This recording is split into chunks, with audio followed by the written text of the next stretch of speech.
હાય friend, હું છું Vidya Dave from Mahi makeover new Vasna Ahmedabad. Friend, તો આજે છે મારા ક્લાયન્ટનો એવો પ્રશ્ન હતો કે માર્કેટમાં હેર રિમૂવરની કઈ કઈ છે ટેકનિક કે રીતો અવેલેબલ હોય છે અને કઈ રીત છે આપણા હેરને રિમૂવ કરવા માટે સૌથી બેસ્ટ છે, તો એની માહિતી લઈને આવી છું ફ્રેન્ડ. તો હેર રિમૂવરની વાત કરીએ તો હેર રિમૂવર કરવાની 4 ટેકનિક છે એ માર્કેટમાં અવેલેબલ હોય છે, જેમાં ડેપિલેશન, એપિલેશન, થ્રેડિંગ અને વેક્સિંગ. તો આ 4 છે એ કઈ ટેકનિક છે, કેવી રીતે તે હેરને દૂર કરે છે એના વિશે હું અલગ અલગ ભાગમાં વિડીયો લઈ અને માહિતી લઈને આવીશ. તો તમે મને લાઈક કરો અને મને ફોલો કરો, જેથી કરી અને આવી અવનવી માહિતી તમને મળતી રહે ફ્રેન્ડ. તો આજે આપણે વાત કરીએ ડેપિલેશનની. ડેપિલેશન એટલે કોઈ પ્રોડક્ટ વડે હેરને રિમૂવ કરવા. પ્રોડક્ટ માર્કેટમાં પહેલાના સમયમાં વાત કરીએ તો એવા સાબુ મળતા હતા. જેમ જેમ સમય પસાર થઈ ગયો એમ એડવાન્સ ટેકનિકો માર્કેટમાં એડવાન્સ આવવા લાગી. તો સાબુ પછી અત્યારે માર્કેટની અંદર છે હેર રિમૂવર ક્રીમ આવ્યા છે. ત્યારબાદ હમણાં હર્બલ પાવડર કરીને હેર રિમૂવર પાવડર પણ આવ્યા છે, અને એનાથી પણ એડવાન્સ વાત કરું તો અત્યારે હેર રિમૂવર સ્પ્રે પણ આવ્યા છે. તો આ જે પ્રોડક્ટની મદદથી છે હેરને રિમૂવ કરવાના હોય છે એને ડેપિલેશન કહેવાય છે. એમાં છે આ સાબુ છે, ક્રીમ છે, પાવડર હોય છે અથવા તો સ્પ્રે હોય છે.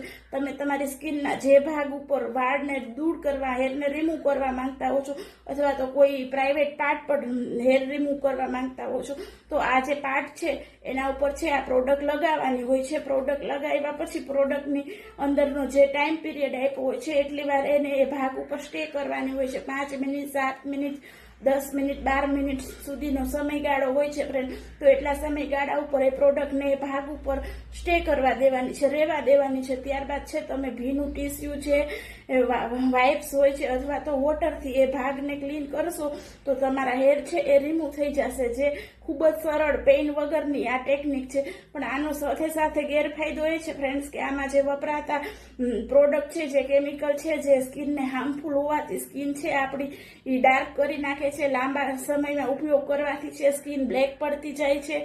પ્લસ આપણે વાત કરીએ તો હેર છે જે મૂળમાંથી ખેંચીને બહાર નથી કાઢતા, જેના કારણે હેરનો રીગ્રોથ છે એ ઝડપથી આવે છે, લોંગ લાસ્ટિંગ સુધી છે એ હેર રિમૂવ રહેતું નથી.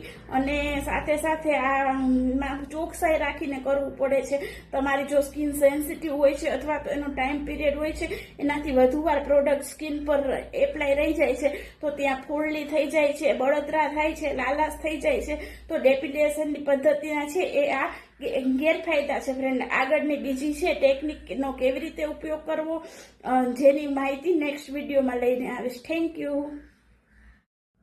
હાય ફ્રેન્ડ, આપણે બીજી હેર રિમૂવરની છે એ ટેકનિકની ચર્ચા કરીએ તો એપિલેશન. એપિલેશન એટલે કે કોઈ પણ સાધનની મદદથી હેરને છે રિમૂવ કરવા. તો જેમાં પ્લકર હોય છે અથવા રેઝર હોય છે. પ્લકરની મદદથી તમે વાળને ખેંચીને રિમૂવ કરી શકો છો, અને વાળ જો વધુ હેરનો ગ્રોથ વધુ પ્રમાણમાં હોય, જથ્થાબંધ હોય, તો રેઝર જેવા સાધનની મદદથી પણ તમે તમારા હેરને રિમૂવ કરી શકો છો.